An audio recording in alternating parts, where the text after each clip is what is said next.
ఈ లోకంలో మనిషిగా పుట్టిన నీవు ఈ లోకాన్ని విడిచిన తరువాత, అంటే చనిపోయిన తరువాత నీ జీవితం కోసం ఎప్పుడైనా ఆలోచించావా?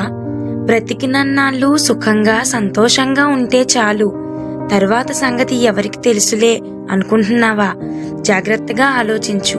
ప్రతి మనిషి పాపంలో ఉండగా ఆ పాపం నుండి మనిషిని విడిపించి పరలోకం అంటే స్వర్గాన్ని ఇవ్వడానికి ఆ దేవుడే మనిషిగా యేసు అనే పేరుతో నీ కొరకు జన్మించి మరణించి మరణాన్ని గెలిచి తిరిగి లేచాడు.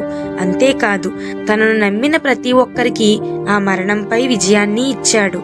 ఈ లోకంలో ఏడుస్తూ పుట్టావు, ఏడుస్తూ బ్రతుకుతున్నావు, ఏడుస్తూనే చస్తున్నావు.